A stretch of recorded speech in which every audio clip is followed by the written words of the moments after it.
हरिः श्रीं श्रीगुरुभ्यो नमः। समस्तगुरुभ्यो नमः। हरिः श्रीं सर्वैर्गिरीन्द्रसदनैः मदनोऽपिदारैः दूरीकृतश्च बदरीपुरवासिभिस्तैः यस्याश्रयात् सकलदैवतदैवतेशं व्यासं सुशान्तमनिशं मनसा स्मरामि।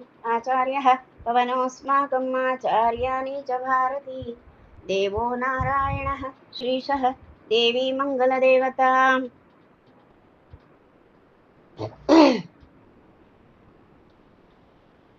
विश्वोत्तमं हरिं श्रीशं विश्वजीवोत्तमानिलं विश्वोत्तमगुणाकारं विश्वोत्तमयतिं श्रये।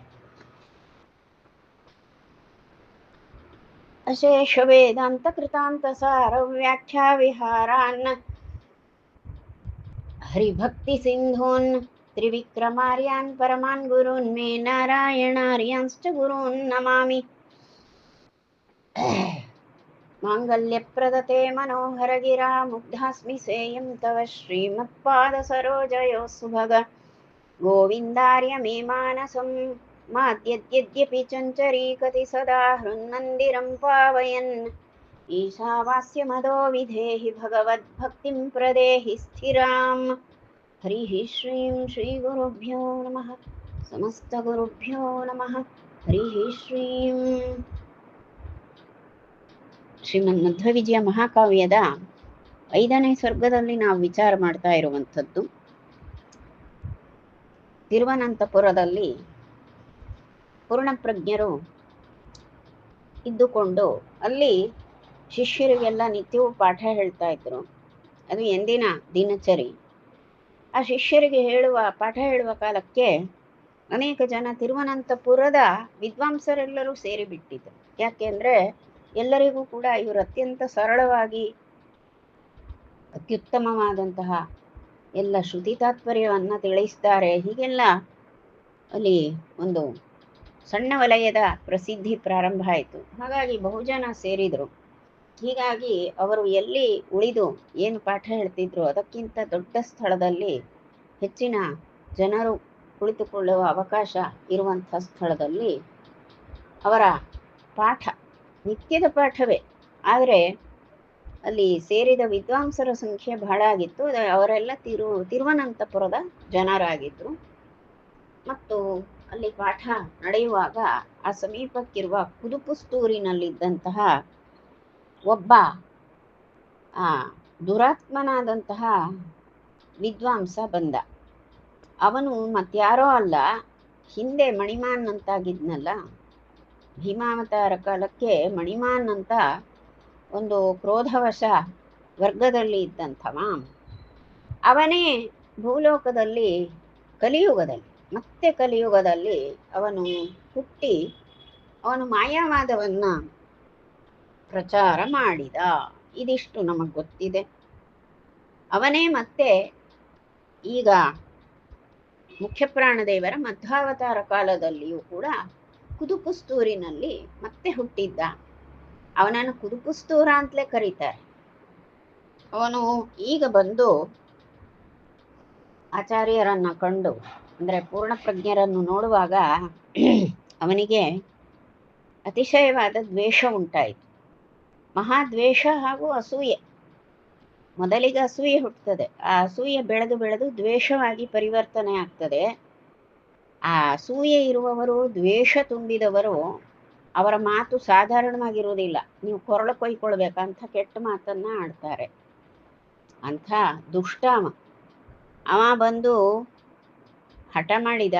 ಮೊದಲಿಗೆ ನಿಲ್ಲಿಸಿ ಇಷ್ಟೆಲ್ಲ ವಿದ್ವಾಂಸರು ಕುಳಿತು ಅವರು ನಿತ್ಯ ಪಾಠ ಮಾಡುವಂಥದ್ದನ್ನ ಇಲ್ಲಿ ವಿದ್ವಾಂಸರೆಲ್ಲ ಕೇಳುವ ಹಾಗಾಗಿದೆ.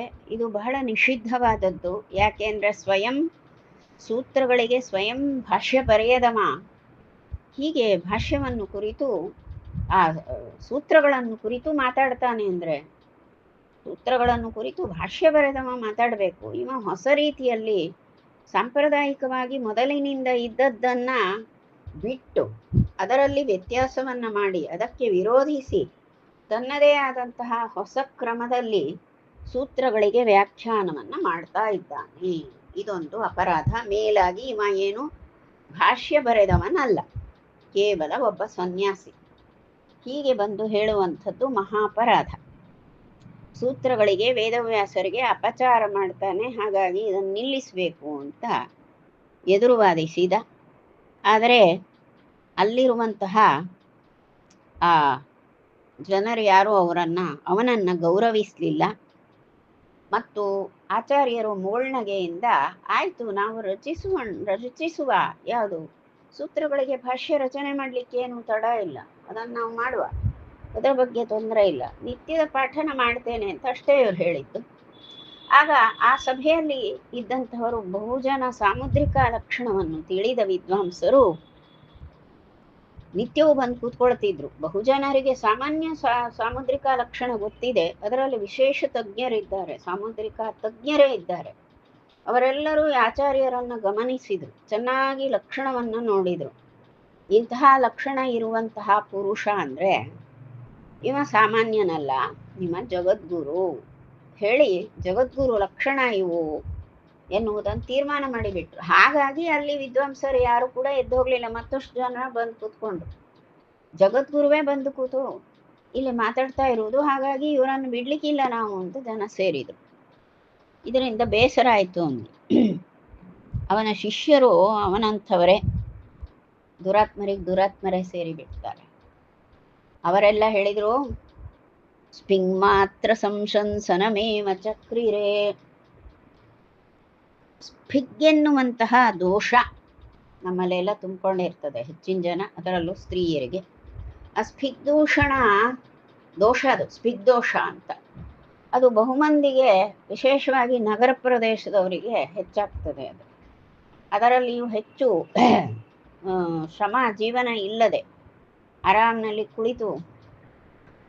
ಕೂತ್ಕೊಂಡು ಎಲ್ಲ ವಿಶ್ರಾಂತ ಜೀವನ ನಡೆಸ್ತಾ ಇರುವವರಿಗೆ, ಆರಾಮ್ನಲ್ಲಿರುವವರಿಗೆ ಸ್ಪಿಗ್ದೂಷಣ ಉಂಟಾಗ್ತದೆ, ಸ್ಪಿಗ್ದೋಷ ಉಂಟಾಗ್ತದೆ. ಹೀಗಾಗಿ ಅದನ್ನ ದೋಷ ಅದು.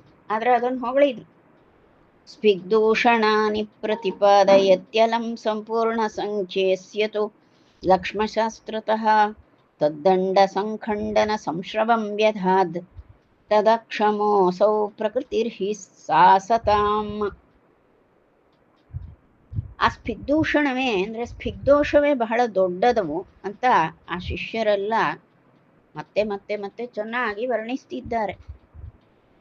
ಆದರೆ ಈ ಲಕ್ಷಣಶಾಸ್ತ್ರದ ಪ್ರಕಾರವಾಗಿ ಈ ಸಂಪೂರ್ಣ ಸಂಖ್ಯೆ ಅಂದರೆ ಪೂರ್ಣ ಪ್ರಜ್ಞರಿಗೆ ಆ ದೋಷವೇ ಇಲ್ಲ, ಆ ದೋಷವೇ ಇಲ್ಲ. ಯಾಕೆಂದರೆ ಪ್ರಮಾಣಬದ್ಧವಾದಂತಹ ಅವಯವಗಳಿಂದ ಕೂಡಿದಂತಹ ದೇಹಾಕೃತಿ ಉಳ್ಳವರು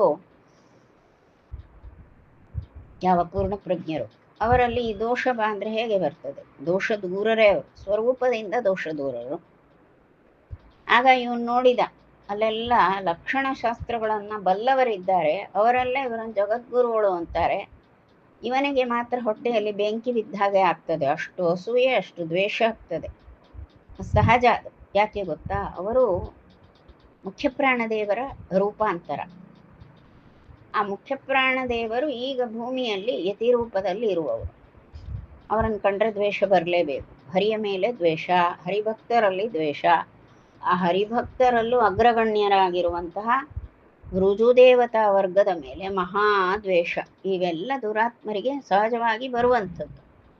ಅದೇ ಅವನಿಗೆ ಇದ್ದಂತಹ ಮನೋಭಾವ. ಆಗ ಅವನೇನು ಹೇಳ್ದ, ಹೌದಾ, ನೀವು ಮತ್ತೆ ಇದೇ ರೀತಿ ಪಾಠ ಹೇಳಿಕೊಂಡು ಮುಂದುವರಿತೀರಾ? ನೀವು ಮತ್ತೆ ಹೀಗೆ ಪಾಠ ಹೇಳ್ತೀರಾ? ಇಷ್ಟೆಲ್ಲ ಜನ ಸೇರಿಸಿಕೊಂಡಿದ್ದೀರಾ, ಮತ್ತಷ್ಟು ಜನರನ್ನು ಸೇರಿಸಿಕೊಳ್ತೀರಾ, ಮತ್ತೆ ನೀವು ಸೂತ್ರವನ್ನು ವಿವರಣೆ ಮಾಡ್ತಾ ಸೂತ್ರ ವಿವರಣಾತ್ಮಕವಾದ ಪಾಠ ಹೇಳ್ತೀರಾ? ಹಾಗೆ ಮಾಡುವುದಾದರೆ ನಿಮ್ಮ ದಂಡವನ್ನು ಮುರಿದು ಹಾಕ್ತೇನೆ. ಯತಿಗೆ ದಂಡವೇ ಪ್ರಧಾನ, ಕೌಪೀನಧಾರಿಯಾಗಿ ದಂಡ ಹಿಡಿದಿರಬೇಕು. ಹಾಗಾಗಿ ದಂಡಿ ಮುಂಡಿ ಕೌಪೀನಧಾರಿ ಅಂತ ಹೇಳ್ತಾರೆ. ಮುಂಡಿ ಅಂದರೆ ಮುಂಡನ್ನು ತಲೆ ಬೋಳಿಸಿಕೊಂಡವ, ಕೈಯಲ್ಲಿ ದಂಡ ಹಿಡಿದವ ದಂಡಿ, ತಲೆ ಬೋಳಿಸಿಕೊಂಡವ ಮುಂಡಿ, ಮತ್ತೆ ಕೌಪೀನಧಾರಿ. ಇದೇ ಸನ್ಯಾಸಿಯ ಲಕ್ಷಣ. ಸನ್ಯಾಸಿ ಇರುವುದೇ ಹಾಗೆ. ಹಾಗಾದರೆ ದಂಡವನ್ನು ಮುರಿದು ಹಾಕಿದರೆ ಏನಾಯ್ತು? ಯತಿತ್ವ ಭಂಗ ಮಾಡಿದ ಹಾಗಾಯ್ತು. ನಾ ಭಂಗ ಮಾಡ್ತೇನೆ ಅಂತ ಹೇಳಿದವ. ತದಕ್ಷಮೋಸೌ ಪ್ರಕೃತಿರ್ಹಿ ಸಾಸತಾಂ. ಆದರೆ ಅದು ಸಹಜ. ಯಾರಿಗೆ? ದುರಾತ್ಮರ ಸಹಜ ಸ್ವಭಾವ ಅದು. ಅಸತಾಂ ಅಸತಾಂ ಪ್ರಕೃತಿ ಅಂತ ಅಂದ್ರೆ ಅಸಜ್ಜನರ ಸ್ವಭಾವ ಅದು. ಪ್ರಕೃತಿ ಅಂದ್ರೆ ಸ್ವಭಾವ, ಅಸಜ್ಜನರ ಸ್ವಭಾವವೇ ಅದು. ಹಾಗೆ ಮಾತಾಡಿದ ಅವ. ಆದರೆ ಅವನಿಗೆ ಮುರಿಯುವ ಶಕ್ತಿ ಉಂಟಾ? ಆ ಯಾವ ಅಕ್ಷಮಃ ಅಂತ ಹೇಳ್ತಾರೆ. ಅವನು ಅಕ್ಷಮನಾಗಿದ್ದ. ಆ ದಂಡವನ್ನು ಮುರಿಲಿಕ್ಕೆ ಕ್ಷಮತೆ ಇಲ್ಲ. ಆದ್ರೂ ಸೊಕ್ಕು ಹಾರಿಸ್ಲಿಕ್ಕೇನು ಏನೇನೋ ಮಾತಾಡ್ತಾರೆ. ಸೊಕ್ಕೊಂದಿರ್ಬೇಕು ನೋಡಿ, ಮಾತಿಗೇನು ಕಡಿಮೆ ಇಲ್ಲ. ಯಾರನ್ನು ಬೇಕಾದ್ರೂ ಮುರಿದು ಹಾಕಿ ಕೆಟ್ಟ ಶಬ್ದವನ್ನ ಬಳಸಿ ಯಾರನ್ನು ಕೂಡ ಮುಖಭಂಗ ಮಾಡಲಿಕ್ಕೆ ಆಗ್ತದೆ ಅವರಿಗೆ. ಹಾಗೆ ಮಾಡುವಂಥವ. ಸ್ನಾತ್ವಾತ್ರ ತೀರ್ಥೇಶ್ವಚಿರೇಣ ಕನ್ಯಕಾ ತೀರ್ಥೇ ಸುತೀರ್ಥೆ ಸುಖತೀರ್ಥ ಆಪ್ಲುತಃ ಸಮುದ್ರ ಸೇತೌ ಚ ನಿಮಜ್ಯ ವಿಷ್ಣವೇ ಶ್ರೀರಾಮನಾಥಾಯ ನಮಶ್ಚಕಾರ ಸಹ. ಈಗ ಈ ಆನಂದ ತೀರ್ಥರು ಹಾಗೆಯೇ ಆ ತಿರುವನಂತಪುರದಿಂದ ಮತ್ತು ದಕ್ಷಿಣಕ್ಕೆ ಪಯಣಿಸಿದರು. ಅಲ್ಲಿ ಸಿಕ್ಕಿದಂತಹ ಕ್ಷೇತ್ರ ಅಂದರೆ ಅದು ಕನ್ಯಾಕುಮಾರಿ ಕ್ಷೇತ್ರ. ಆ ಕನ್ಯಾಕುಮಾರಿ ಕ್ಷೇತ್ರದಲ್ಲಿ ಇರುವಂತಹ ತೀರ್ಥ ಎಲ್ಲ ತೀರ್ಥಗಳಲ್ಲಿ ಅತ್ಯುತ್ತಮವಾದಂತಹ ತೀರ್ಥ ಅಂದರೆ ಕನ್ಯಾತೀರ್ಥ. ಅನೇಕ ತೀರ್ಥಗಳಲ್ಲಿ ಮಿಂದು ಮಿಂದು ಮುಂದೆ ದಕ್ಷಿಣಕ್ಕೆ ಹೋಗುವಾಗ ಸಿಕ್ಕಿದ್ದು ಕನ್ಯಾತೀರ್ಥ. ಕನ್ಯಾತೀರ್ಥ ಮತ್ತು ಎರಡು ಪೂರ್ವ ಮತ್ತು ಪಶ್ಚಿಮ ಸಮುದ್ರಗಳು ಸಂಗಮಿಸುವಂತಹ ಸ್ಥಳ ಅದೇ ಕನ್ಯಾಕುಮಾರಿ ಅಂತ ಅಲ್ಲಿಯ ದೇವಿಯ ಹೆಸರು. ಆ ಕ್ಷೇತ್ರಕ್ಕೆ ಹೋದರು. ಅಲ್ಲಿ ಸಹ ಅವರು ಸ್ನಾನ ಮಾಡಿದರು. ಅಲ್ಲಿಂದ ಮುಂದೆ ಧನುಷ್ಕೋಟಿ ಅಂತ ಒಂದು ಕ್ಷೇತ್ರ. ಆ ಧನುಷ್ಕೋಟಿಯಲ್ಲಿ ಸ್ನಾನ ಮಾಡಿದರು. ಎಲ್ಲ ಕಡೆಯಲ್ಲೂ ಅವರು ಮುಳುಗೆದ್ದು ಸ್ನಾನ ಮಾಡುವ ಕ್ರಮ. ಎಲ್ಲ ಕಡೆಯಲ್ಲೂ ಕೂಡ ನಿಮಜ್ಯ ವಿಷ್ಣುವೇ ಸಮುದ್ರ ಸೇತೌಚ ನಿಮಜ್ಯ. ಎಲ್ಲ ಕಡೆಯಲ್ಲೂ ಮುಳುಗಿ ಏಳುವಂತಹ ಸ್ನಾನ, ಚೊಂಬಿನಲ್ಲಿ ಹೆಕ್ಕಿ ಹಾಕೊಳ್ಳುವುದನ್ನು, ಮುಳುಗಿ ಸ್ನಾನ ಮಾಡುವುದು, ಅದನ್ನು ಮಾಡಿದರು ಯಾರು? ಆನಂದ ತೀರ್ಥರು. ಆ ನಂತರದಲ್ಲಿ ಸೇತುವಿಗೆ ಹೋದರು. ಸೇತು ಅಂದರೆ ಈ ರಾಮೇಶ್ವರ ಕ್ಷೇತ್ರಕ್ಕೆ ಧನುಷ್ಕೋಟಿಗೆ ಹೋಗಿ ಅಲ್ಲಿಂದ ಮುಂದೆ ಶ್ರೀರಾಮನಾಥಾಯ ನಮಶ್ಚಕಾರ. ಧನುಷ್ಕೋಟಿ ಆದಮೇಲೆ ರಾಮೇಶ್ವರ ಕ್ಷೇತ್ರಕ್ಕೆ ಹೋದರು. ರಾಮೇಶ್ವರ ಅನ್ನೋ ಒಂದು ಆ ಕ್ಷೇತ್ರದಲ್ಲಿ ರಾಮ ಪ್ರತಿಷ್ಠೆ ಮಾಡಿದಂತಹ ಈಶ್ವರ ಅಂದರೆ ಶಿವ. ಈಶ್ವರ ಶಬ್ದಕ್ಕೆ ಶಿವ ಅನ್ನೋ ಅರ್ಥ ಇಲ್ಲ, ಶಾಸ್ತ್ರದಲ್ಲಿ ಇಲ್ಲ. ಆದರೆ ಈಶ್ವರ ಅನ್ನೋ ಹೆಸರು ಶಿವನಿಗೆ ಪ್ರಸಿದ್ಧ ಇದೆ, ರೂಢಿಯಲ್ಲಿದೆ. ಆದರೆ ಶಾಸ್ತ್ರಗಳಲ್ಲಿ ಈಶ್ವರ ಶಬ್ದಕ್ಕೆ ಶಿವ ಅನ್ನೋ ಅರ್ಥ ಇಲ್ಲ ಅಷ್ಟೆ. ಇದಿಷ್ಟು ಮುಖ್ಯವಾದ ವಿಷಯ. ಇಂತಹ ಆ ರಾಮಕ್ಷೇತ್ರದಲ್ಲಿ, ಆ ರಾಮೇಶ್ವರ ಕ್ಷೇತ್ರದಲ್ಲಿ ಅಲ್ಲಿ ಇದ್ದಂತಹ ಶ್ರೀರಾಮನನ್ನ, ರಾಮರೂಪದ ಶ್ರೀಹರಿಯನ್ನು ಅವರು ನಮಿಸಿದರು ಅಂತ ಇಷ್ಟು ವಿಷಯವನ್ನ ಹೇಳ್ತಾರೆ. ತಮಾವ್ರಜಂತಂ ಯತಿವೇಷಧಾರಿಣಂ ದಂಡಂ ಪ್ರಕಾಶೈಷಃ ಸನ್ನಭಾಷತ ಖಂಡ್ಯೇತ ದಂಡೋ ಯದಿ ಚಂಡನತ್ವಯ ತ್ವಂ ಪಂಡಕೋ ಅಪಂಡಿತ ವಂದ್ಯವಾಗಿತಿ ಎನ್ನುವಂತಹ ಶ್ಲೋಕ. ಅಲ್ಲಿ ಆ ರಾಮೇಶ್ವರದಲ್ಲಿ ಪೂರ್ಣಪ್ರಜ್ಞರಿದ್ದಾರೆ. ಈ ಕುದುಪುಸ್ತೂರು ಅಲ್ಲಿ ಹೋದ. ಕುದುಪುಸ್ತೂರು ಅಲ್ಲಿ ಹೋಗಿ ಅಲ್ಲಿ ಮತ್ತೆ ಯತಿವೇಷದಲ್ಲಿ ಇದ್ದಾನ. ಆಗ್ಲೂ ಯತಿವೇಷವನ್ನೇ ಧರಿಸಿಕೊಂಡು ಹೋದವ. ಯತಿವೇಷ ಅಂದ್ರೆ ಮತ್ತೆಂಥದೂ ಇಲ್ಲ. ಯಜ್ಞೋಪವೀತ ಹಾಕಬಾರದು, ಕಾವಿ ಬಟ್ಟೆ ಉಟ್ಕೊಳ್ಬೇಕು, ತಲೆ ಬೋಳಿಸ್ಕೊಳ್ಬೇಕು, ಕಾವಿ ಬಟ್ಟೆ ಉಡ್ಬೇಕು, ಕೈಯಲ್ಲೊಂದು ಕೋಲ್ ಹಿಡಿಬೇಕು. ಶಿಖೆ ಯಜ್ಞೋಪವೀತ ಇಲ್ಲದೆ ಇದ್ರೆ ಆಯ್ತು. ಇದು ಯತಿವೇಷ. ಸಂಸ್ಕಾರ ಉಂಟು. ಮತ್ತೆ ಸಂಸ್ಕಾರ ಮಾಡದೆ ಸುಮ್ಮನೆ ಸಂಸ್ಕಾರವಿಲ್ಲದೆ ಏನೋ ಒಂದು ಯತಿ ಅಂತ ಹೇಳುವುದಲ್ಲ. ಎಲ್ಲ ಸಂಸ್ಕಾರಗಳನ್ನು ಮಾಡಿಕೊಂಡು ಕ್ರಮವನ್ನು ಕಲಿಸ್ತಾರೆ. ಆ ಕ್ರಮದಂತೆ ಬದುಕಬೇಕಾಗ್ತದೆ. ಯತಿ ಧರ್ಮ ಸ್ವಲ್ಪ ಅಲ್ಲ, ಅತಿಯಾದ ಕಠಿಣ ಜೀವನ. ಇವನಂತೂ ಕುದುಪುಸ್ತೂರ ಹಾಗೆ ಬಂದ, ಯತಿವೇಷದಲ್ಲಿ ಬಂದು ಬಿಟ್ಟ. ಯತಿವೇಷಧಾರಿಣಂ ತಮ್ ಆವ್ರಜಂತಂ, ಅಲ್ಲಿಗೆ ಬಂದಂತಹ, ರಾಮೇಶ್ವರಕ್ಕೆ ಬಂದಂತಹ ಯತಿವೇಷವನ್ನು ಧರಿಸಿದಂತಹ ಅವನು ಕೈಯಲ್ಲಿ ಒಂದು ದಂಡವನ್ನು ಹಿಡಿದಿದ್ದಾನೆ. ಅವನ ಕೈಯಲ್ಲಿ ಒಂದು ದಂಡ ಇತ್ತು. ಅದನ್ನು ಪ್ರಕಾಶ್ಯ, ಅದನ್ನು ತೋರಿಸಿದ. ನೋಡು, ನಾನು ಕೂಡ ದಂಡವನ್ನು ಹಿಡ್ಕೊಂಡಿದ್ದೇನೆ, ನಾನು ಸನ್ಯಾಸಿ. ಏಷಃ ಸನ್ನ ಭಾಷತ, ಅವನು ಅದನ್ನು ತೋರಿಸಿದ. ಹೀಗಿರುವಂತಹ ಅವನನ್ನು ನೋಡಿ, ಆ ವೇಷವನ್ನ, ಅವನ ಆ ವೇಷದಲ್ಲಿದ್ದಾಗ ಆಚಾರ್ಯರು ಕೂಡ ಮೂಳ್ನಕ್ರು ಅವನನ್ನು ನೋಡಿ. ಅದು ಪರಿಚಯದ ನಗೆಯೋ ಅಥವಾ ಇವನು ದೊಡ್ಡ ಶಿಖಾಮಣಿ ಅಂತ ಅವರಿಗೆ ಈಗಲಾಗಿ ಗೊತ್ತಿದೆ. ಕೆಲವರು ಬಾಯಿ ಸೊಕ್ಕು ಬಹಳ ಇರ್ತದೆ, ಏನು ಬೇಕಾದ್ರೆ ಮಾತಾಡ್ಬೋದು ಅಂತ ಆಡ್ತಾರೆ. ಅವರನ್ನು ನೋಡಿದರೆ ಹೇಸಿಗೆ ಆಗ್ತದೆ, ಯಾರಿಗಾದರೂ ನೆಗೆ ಬರ್ತದೆ. ಹಾಗೆಯೇ ಆಚಾರ್ಯರು ಏನು ಮಾಡಿದರು, ತಮ್ಮ ಕೈಲಿದ್ದ ದಂಡವನ್ನು ಅವನಿಗೆ ತೋರಿಸಿದರು. ನೋಡು, ಇದು ನನ್ನ ದಂಡ, ನೀನೇನು ಹೇಳಿದ್ದೆ, ಮುರಿದು ಹಾಕ್ತೇನೆ ಎಂದೆ. ನನ್ನ ಕೈಲಿರುವ ದಂಡವನ್ನು ನೀನು ಮುರಿದು ಹಾಕ್ತೇನೆ ಎಂದೆ. ನೋಡು ಈ ದಂಡ ಅಂತ ಆಚಾರ್ಯರು ದಂಡಂ ಪ್ರಕಾಶ್ಯ ಈಶಃ ಸನ್ನ ಭಾಷತ. ಏಷಃ ಅಂದರೆ ಇವನು ಅಂತ ಅರ್ಥ. ಇವನು ಅಂದರೆ ಇವರು ಅಂತಲೇ ಇಟ್ಕೊಳ್ಬೇಕು. ಯಾಕೆಂದ್ರೆ ಈ ಪೂರ್ಣ ಪ್ರಜ್ಞರು ಆನಂದ ತೀರ್ಥರು ಅಂತ ಸ್ವಾಮಿಯವರಾದ್ರಲ್ಲ, ವಾಸುದೇವನಲ್ಲ. ಪೂರ್ವಾಶ್ರಮದಲ್ಲಿ ಆ ಹೆಸರು. ಈಗ ಆನಂದ ತೀರ್ಥರು ತಮ್ಮ ಆ ಯಾವ ದಂಡವನ್ನ ಪ್ರಕಾಶ್ಯ ಚೆನ್ನಾಗಿ ತೋರಿಸ್ತಾ ನೆಗಾಡ್ತಾ ಅಭಾಷತ ಹೇಳಿದರು. ಖಂಡ್ಯೇತ ದಂಡೋ ಯದಿ ಚಂಡನತ್ವಯ ತ್ವಂ ಪಂಡಕೋ ಅಪಂಡಿತ ಬಂಧ್ಯವಾಗಿತಿ. ಏನಯ್ಯ, ಮಹಾದಡ್ಡನಾದವನೇನು, ಮಹಾದಡ್ಡ. ಯಾವ ಮಾತನ್ನು ಆಡಬಾರ್ದು ಅನ್ನೋದೇ ಗೊತ್ತಿಲ್ಲ. ಮಾತಾಡೋದೊಂದೇ ಮುಖ್ಯ ಬಿಟ್ಟರೆ ಅದನ್ನು ಯಾವ ರೀತಿ ಬೇಕಾದರೆ ಆಡಿಬಿಡ್ಬೋದು. ಯಾಕೆಂದರೆ ನಾಲೆಜ ಉಂಟು. ಹೇಗೆ ಆಡಿದ್ರು ಚಂದ ಅಂತ ತಿಳಿದುಕೊಂಡು ನೀನು ಏನೋ ಮಾತಾಡಿದೆ ಅಲ್ವಾ. ಈಗ ನೋಡು, ಇಲ್ಲೇ ಉಂಟು ನನ್ನ ದಂಡ, ದೂರ ಇಲ್ಲ, ಇಲ್ಲೇ ಇದ್ರೆ. ಭಾರಿ ಭಾರಿ ಗಡಿಬಿಡಿಯ ದುಡುಕಿನ ಮಾತನ್ನು ಆಡಿದವ ನೀನು. ಆಯ್ತು, ಈ ಕೈಯಲ್ಲಿ ಈಗಿದೆ ನೋಡು, ನೀನೇನಾದರೂ ನನ್ನ ದಂಡ ಇದು, ಈ ದಂಡವನ್ನು ನೀನು ಮುರಿಬೇಕಪ್ಪ.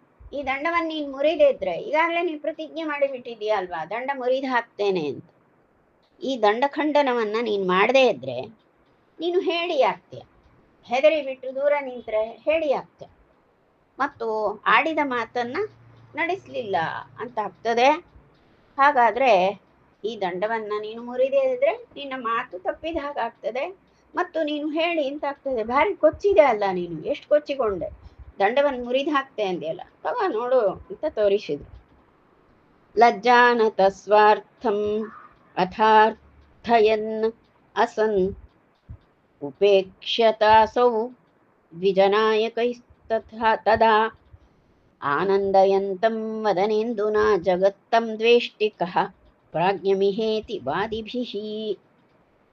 ಆಗ ತಕ್ಷಣ ಅವ ಏನು ಮಾಡಿಕೊಂಡ, ಇದೆಲ್ಲ ತಪ್ಪಾಗ್ತದೆ. ಯಾಕೆ, ಆನಂದ ತೀರ್ಥರು ಅಂದರೆ ನವ ಸನ್ಯಾಸಿ, ಹೌದು, ನೂತನ ಸನ್ಯಾಸಿ.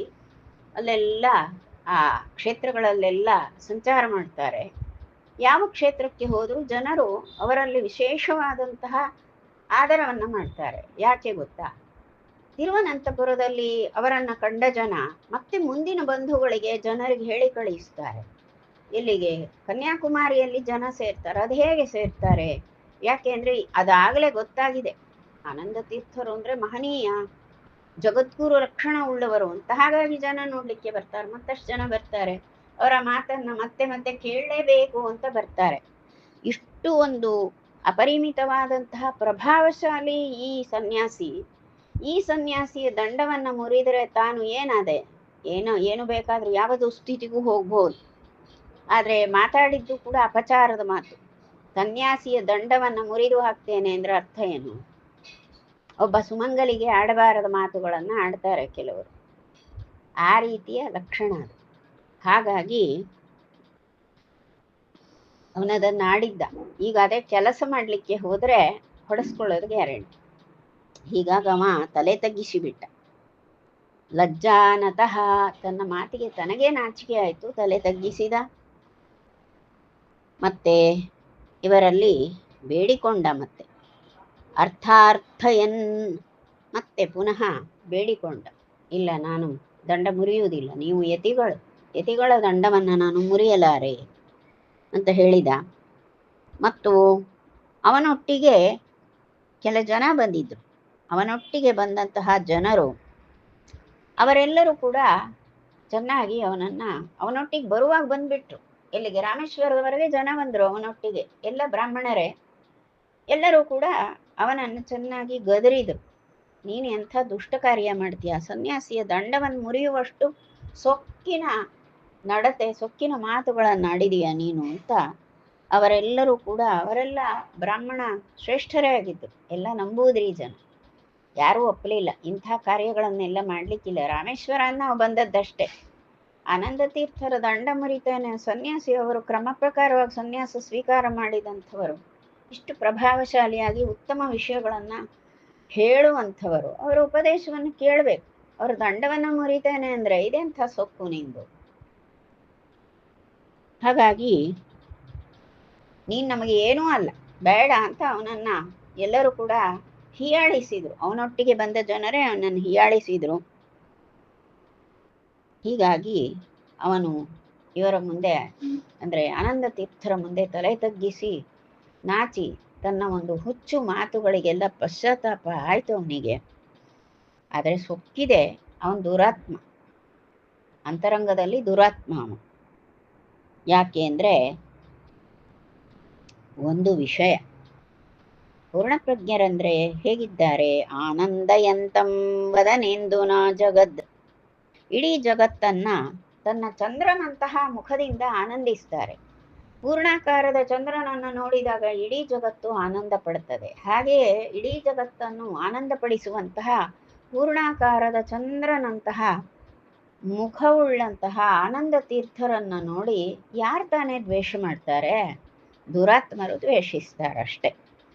ತಮ್ ದ್ವೇಷ್ಟಿ ಕಹ, ಯಾರು? ಕಹ ಅಂದರೆ ಯಾರು ತಾನೇ? ತಮ್ ದ್ವೇಷ್ಟಿ, ಈ ಆನಂದ ತೀರ್ಥರನ್ನ ದ್ವೇಷ ಮಾಡಿ ಯಾರು?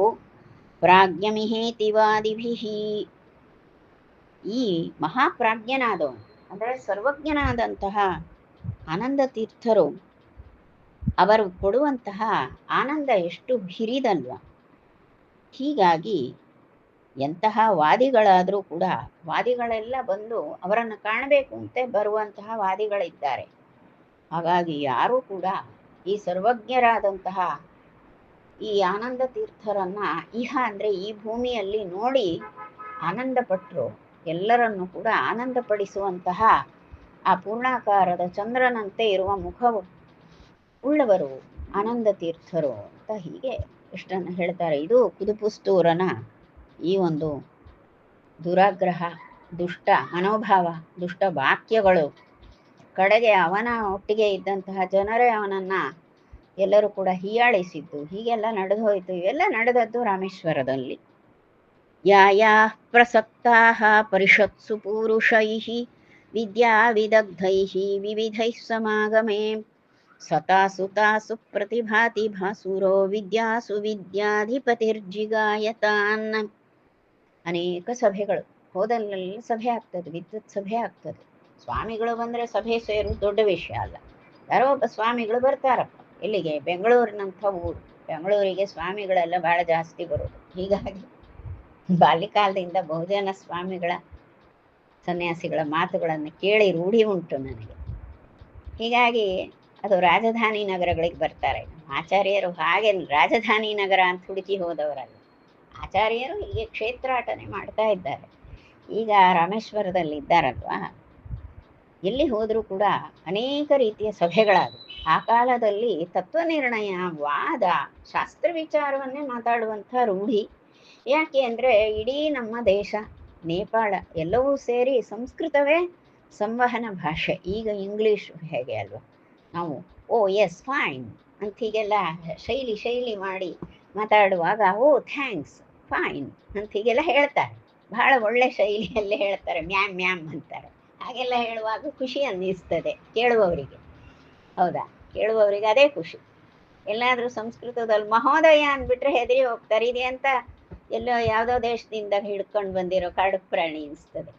ಸುಸಂಸ್ಕೃತವಾದದ್ದನ್ನು ಈಗ ಹೀನ ಮಾಡುವಂತಹ ಆ ರೀತಿ ಪರಿಸರ ಬ್ರಾಹ್ಮಣರಲ್ಲೇ ಆಗಿ ಹೋಗಿದೆ. ಏನು ಮಾಡೋದು?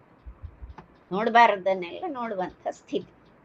ಯಾಯಾಹ ಪ್ರಸಕ್ತಾಹ ಪರಿಷತ್ಸು ಪೂರುಷೈಃ, ಅತ್ಯಂತ ಪರಿಶುದ್ಧವಾದಂತಹ ಪ್ರದೇಶಗಳು, ನಮ್ಮ ಇಡೀ ಭರತ ಭೂಮಿ, ನೇಪಾಳ ಎಲ್ಲ ಕಡೆಯಲ್ಲಿಯೂ ಕೂಡ ಸಮೃದ್ಧವಾಗಿ ಆ ವಿದ್ಯಾ ಸಂಪತ್ತು ತುಂಬಿ ಹೋಗಿತ್ತು. ಹೀಗಾಗಿ ಸಂಸ್ಕೃತ ಬಹಳ ಸಹಜವಾಗಿ ಮಾತಾಡುವಂತಹ ಭಾಷೆ.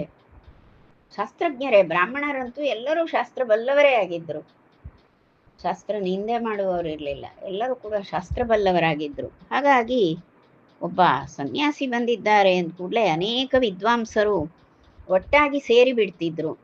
ಎಲ್ಲರೂ ಸೇರಿ ಎಲ್ಲರೂ ಕೂಡ ತಮ್ಮ ತಮ್ಮ ವಿದ್ಯೆಗಳನ್ನು ಪ್ರದರ್ಶನ ಮಾಡುವಂಥದ್ದು. ಯಾಕೆ ತಮ್ಮ ತಮ್ಮ ವಿದ್ಯೆ ಅಂದ್ರೇನು? ಸಂಸ್ಕೃತ ಅಂದರೆ ಒಂದೇ ಅಲ್ವಾ ಅಂದರೆ ಒಂದೇ ಅಲ್ಲ. ಇಂಗ್ಲೀಷ್ ಒಂದೇಯಾ? ಅಲ್ಲ ನೋಡಿ. ಇಂಗ್ಲೀಷ್ನಲ್ಲೇ ಪಾಠ ಮಾಡ್ತಾರೆ. ಏನನ್ನ?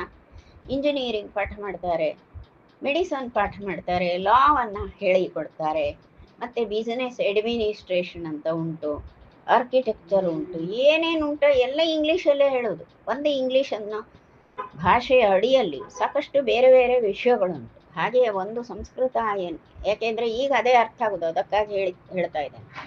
ಒಂದು ಸಂಸ್ಕೃತ ಎನ್ನುವಂತಹ ಭಾಷೆಯ ಅಡಿಯಲ್ಲಿ ಅನೇಕ ಶಾಸ್ತ್ರಗಳು ಉಂಟು. ವಿದ್ವತ್ ಮಾಡುವಾಗಲೂ ಹಾಗೆಯೇ ಒಂದು ಆಯುರ್ವೇದ ವೈದ್ಯಶಾಸ್ತ್ರ ಉಂಟು, ಶಿಲ್ಪಶಾಸ್ತ್ರ ಉಂಟು, ಮತ್ತು ತರ್ಕಶಾಸ್ತ್ರ, ವೇದಾಂತ, ಜ್ಯೋತಿಷ, ಧರ್ಮಶಾಸ್ತ್ರ, ಪೂರ್ವ ಮೀಮಾಂಸಾ ಶಾಸ್ತ್ರ, ಮತ್ತು ಹೀಗೆ ಅನೇಕ ಶಾಸ್ತ್ರಗಳು ಉಂಟು, ಬಹುಶಾಸ್ತ್ರಗಳು ಉಂಟು. ಅದರಲ್ಲೇ ಕವಲು ಕವಲಾಗಿ ಒಂದು ವಿಶೇಷತೆಯನ್ನು ಗಳಿಸಲಿಕ್ಕೆ ಸಹ ಉಂಟು. ಹೀಗಾಗಿ ಅನೇಕ ಶಾಸ್ತ್ರಗಳಲ್ಲಿ ಕೆಲವರು ಒಂದೊಂದು ಶಾಸ್ತ್ರದಲ್ಲಿ ವಿಶೇಷವಾದಂತಹ ವಿದ್ಯೆಯನ್ನು ಅಂದರೆ ಪರಿಣತಿಯನ್ನು ಗಳಿಸಿದವರು. ಹಾಗಾಗಿ ಅವರೆಲ್ಲರೂ ಕೂಡ ತಮ್ಮ ವಿದ್ಯಾ ಪ್ರದರ್ಶನಕ್ಕಾಗಿ ಸನ್ಯಾಸಿವರಿಯರೊಬ್ಬರು ಬಂದಾಗ ಅವರ ಮುಂದೆ ವಿದ್ಯಾ ಪ್ರದರ್ಶನವನ್ನು ಮಾಡುವಂಥವರು. ಹಾಗಾಗಿ ಬಹಳ ಜನ ಅಲ್ಲಿ ಬಂದಿದ್ದಾರೆ.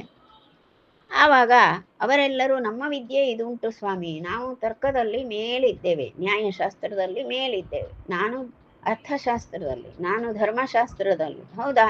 ಹಾಂ, ಬಹಳ ಸಂತೋಷ, ಆಯಿತು, ಹೇಳಿ ಎಂಥದ್ದು ನಿಮ್ಮ ವಿದ್ಯೆ, ನಿಮ್ಮ ಒಂದು ಮಾತು ಆಗಲಿ ಎಂದು ಅವರು ಅತ್ಯಂತ ಕಠಿಣವಾದಂತಹ ಸರ್ವಶಾಸ್ತ್ರಗಳಲ್ಲಿ ಇರುವಂಥ ಸೂತ್ರ ಮಟ್ಟದ ಮಾತುಗಳನ್ನು ಮಾತಾಡಿದರು.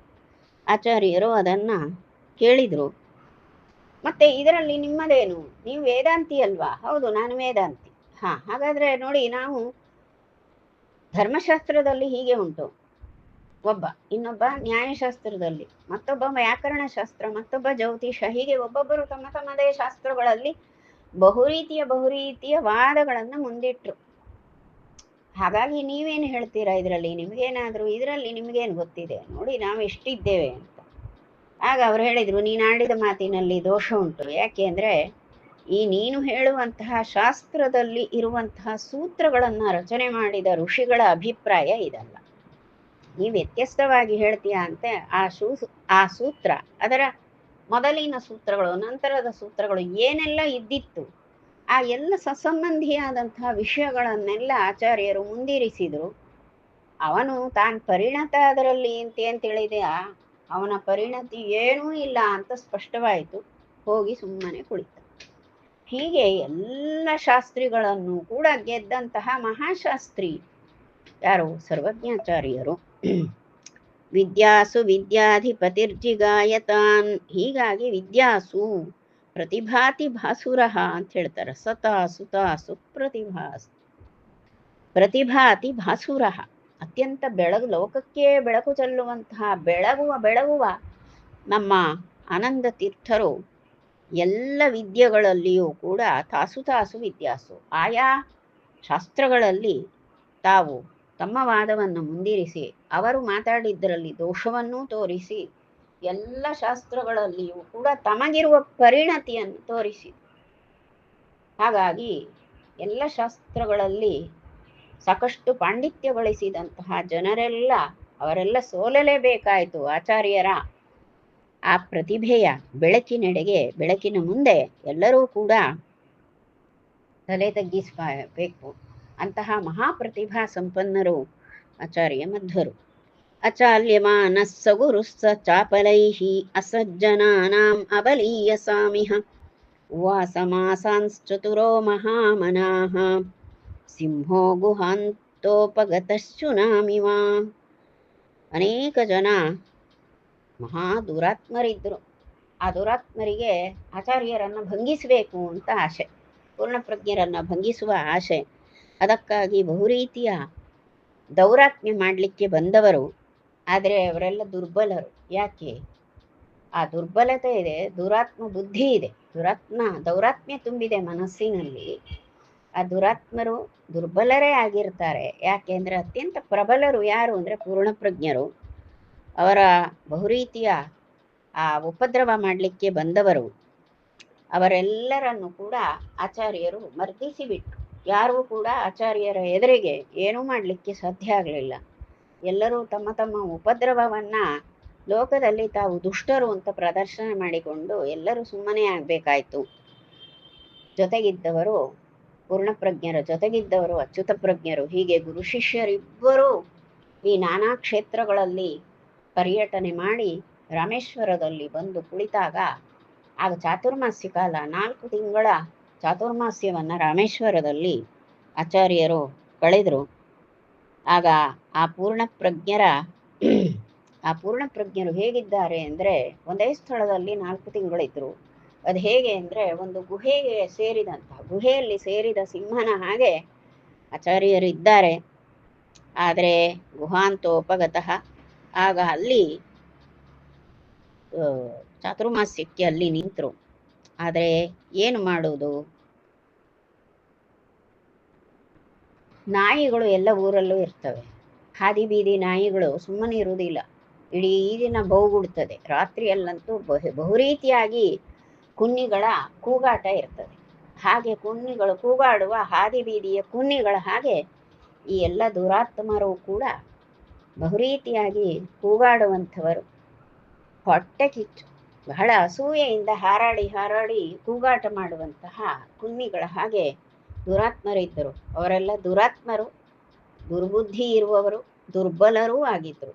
ಆದರೆ ನಮ್ಮ ಅತ್ಯಂತ ಪ್ರತಿಭಾಶಾಲಿಯಾದಂತಹ ಪ್ರಬಲರಾದಂತಹ ಆನಂದ ತೀರ್ಥರು ಗುರುಗಳೊಟ್ಟಿಗೆ ಚಾತುರ್ಮಾಸ್ಯಕ್ಕೆ ರಾಮೇಶ್ವರದಲ್ಲಿ 4 ತಿಂಗಳ ಕಾಲ ವಾಸ ಮಾಡಿದರು. ಎಲ್ಲಿದ್ದರೂ ಸಿಂಹವೇ ಅಂತ. ಹೀಗೆ ಸಿಂಹ ಶಬ್ದಕ್ಕೆ ಇಲ್ಲಿ ಸಿಂಹ ಅಂದ್ರಲ್ವಾ, ಸಿಂಹೋ ಗುಹಾಂತೋಪಗತಃ ಅಂದರು. ಸಿಂಹ ಅನ್ನೋ ಪದಕ್ಕೆ ಮುಖ್ಯವಾದ ಅರ್ಥ ಏನು ಗೊತ್ತಾ? ಒಂದು, ನಾವು ಸಿಂಹ ಅಂತ ನೋಡ್ತೇವಲ್ಲ, ಹುಲಿ ಸಿಂಹ ಅಂತ ವನ್ಯ ಮೃಗ, ಅದರೊಟ್ಟಿಗೆ ಸಿಂಹ ಶಬ್ದಕ್ಕೆ ಶ್ರೇಷ್ಠ ಎನ್ನುವ ಅರ್ಥ ಇದೆ. ಮತ್ತೆ ಶ್ರೇಷ್ಠ ಮತ್ಯಾರು? ಜೀವೋತ್ತಮರೇ ಅಲ್ವಾ, ಜೀವಶ್ರೇಷ್ಠರಾಗಿರುವವರು. ಹಾಗಾಗಿ ಅವರಿಗೆ ಸಿಂಹ ಶಬ್ದ ಹೊಂದುತ್ತದೆ. ಹಾಗೆ ಸಿಂಹರೇ ಆಗಿ ಆ ರಾಮೇಶ್ವರದಲ್ಲಿ ಬೆಳಗ್ತಾ ಇರುವಂಥವರು ನಮ್ಮ ಆನಂದ ತೀರ್ಥರು ಅಂತಿಷ್ಟು ಹೇಳುವಾಗ 46 ಶ್ಲೋಕಗಳು ಅವರದ್ದೇ ದಯೆಯಿಂದ ಪೂರೈಸಿರುವುದು. ಬ್ರಹ್ಮಾರ್ಪಣ.